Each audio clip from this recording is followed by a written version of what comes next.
Hi everyone, in this session we are going to discuss about dimensionality reduction.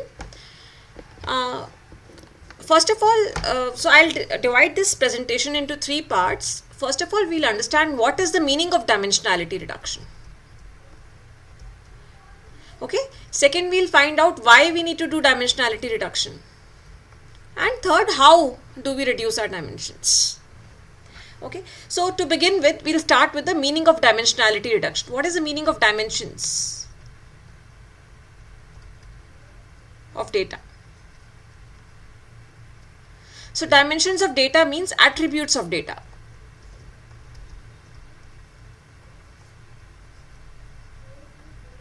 Okay, so let me give you an example. Now suppose suppose we conducted a survey.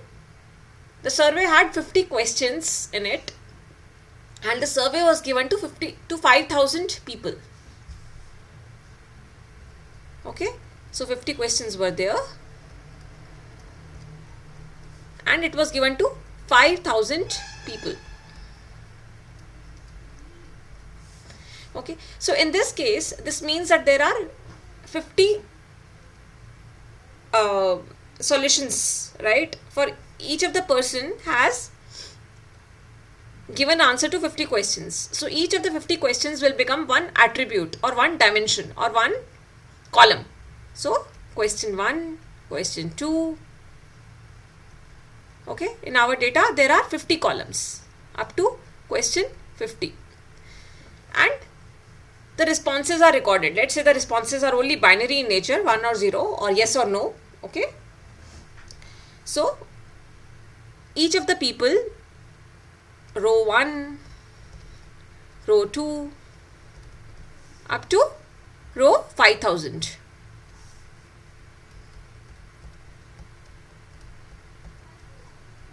Clear? So these are the rows.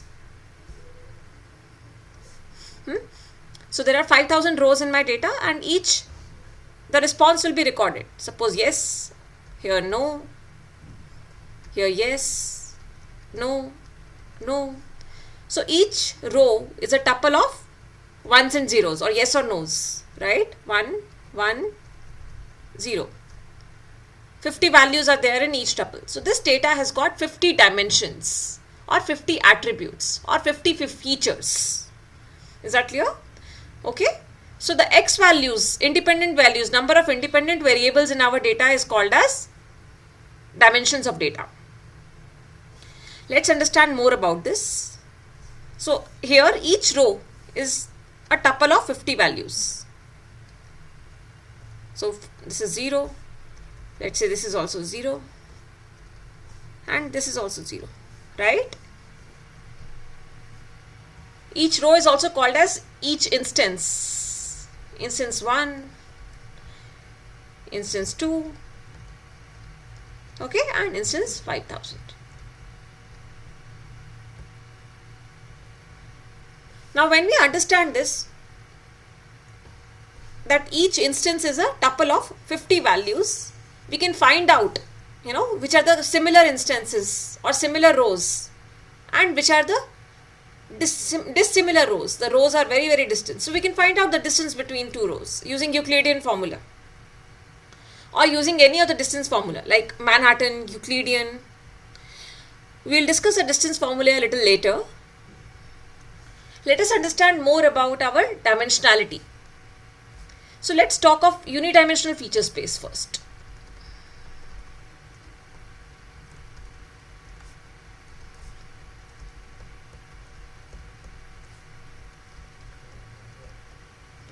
Now in the unidimensional feature space, there will be only one independent variable or one x variable.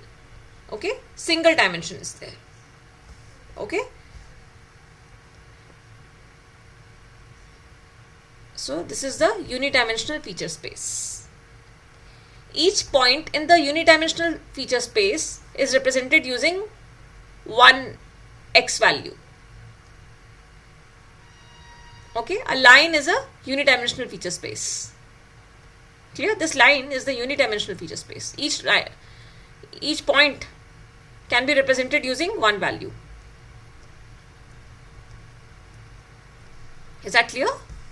Okay, so now let's talk of bidimensional feature space.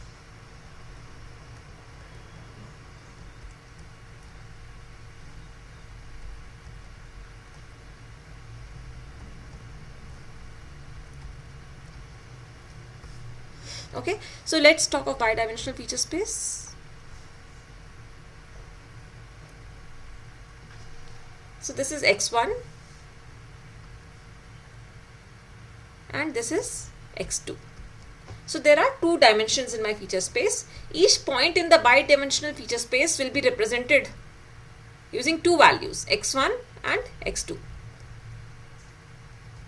Okay, so here is a rectangle. It can be represented as a rectangle, right? The bidimensional feature space is a rectangle or a square, right? So this distance is x2 and this distance is x1, or let's say x11 and x21. Clear? So this is the point P. Okay, so let's talk of three-dimensional feature space.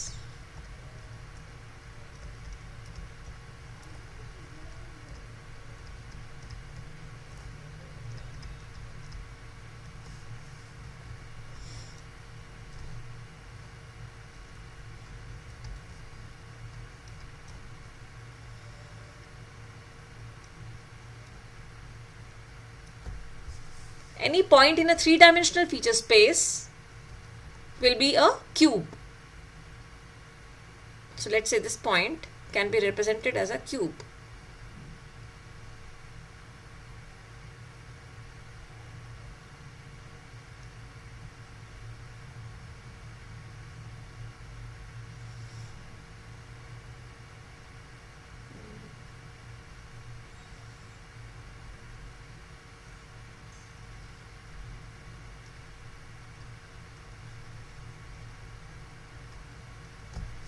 Clear? So each point in the three-dimensional feature space, this point P, will have three values, x1, x2 and x3. Is that clear? And it can be represented in the tabular form like this: x1, x2, x3. This is akin to having 3 questions in our survey. Okay? We can also have a y variable, that is dependent variable. That will be the another dimension, but that is a dependent variable. We are not talking of dependent variables over here. We are talking of, when we are talking of three-dimensional feature space, we are talking of three independent variables. Okay? Now, n-dimensional feature space.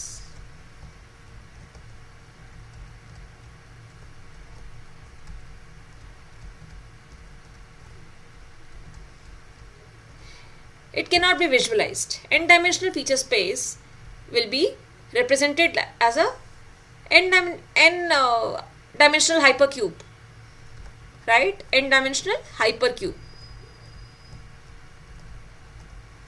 Can we visualize it through the naked eyes? No, we cannot. But what will it have? It will have n x variables, x1, x2, x3 up to xn. So it will have all these x variables. Okay, and it can have a dependent variable also. The dependent variable will depend on all these independent variables. But the point here is, whenever we are talking of n-dimensional feature space, it means n x variables are there. Clear? Okay. So we understand this.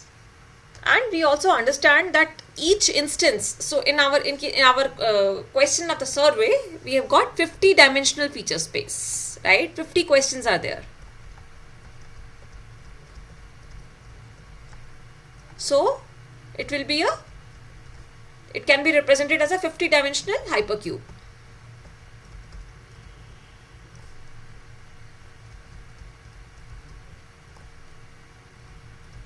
Okay.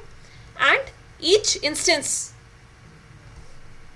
so each point will be a tuple of 50 values, x1, x2, x3, right, up to x50. And we can find out the distance between 2 points. So let's say x11, x21, x31 and x51. Here x12, x22, x32 and x52. Clear? And we can find out the distance between the 2 points and find out the similarity and dissimilarity.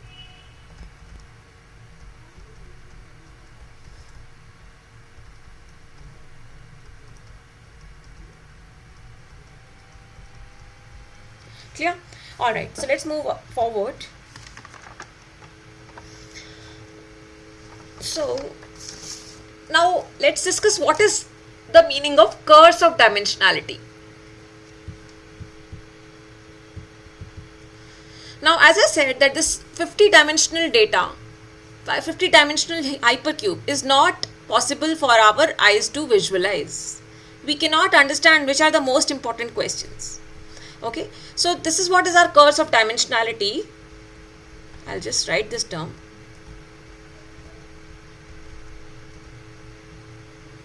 Curse of dimensionality.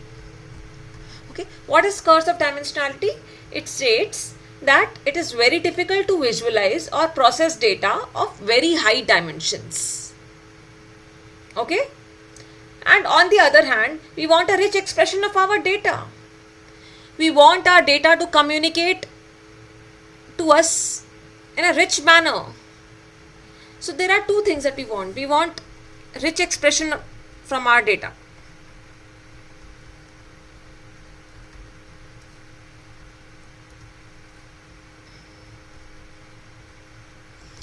And second thing is that we want our data to be easy to visualize.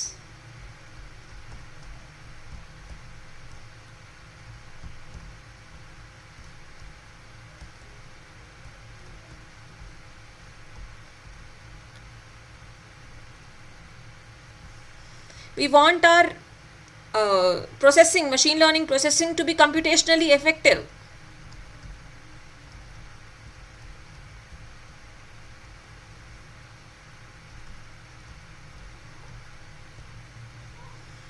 Okay, so this is our curse of dimensionality. Now, how do we handle this curse of dimensionality? Using dimensionality reduction techniques.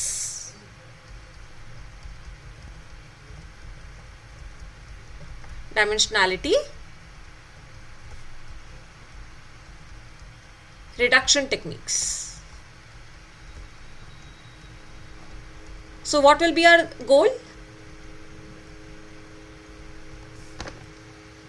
The goal of these techniques is to reduce the number of dimensions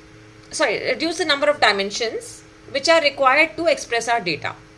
At the same time, we don't want to lose any richness that our dimensions contain.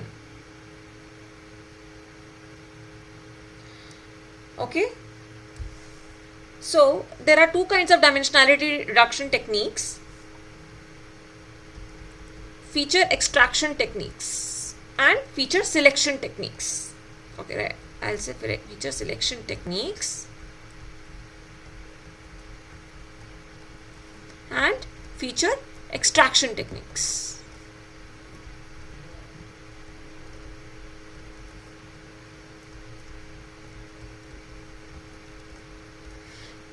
Feature selection techniques include the most popular feature selection technique is stepwise regression.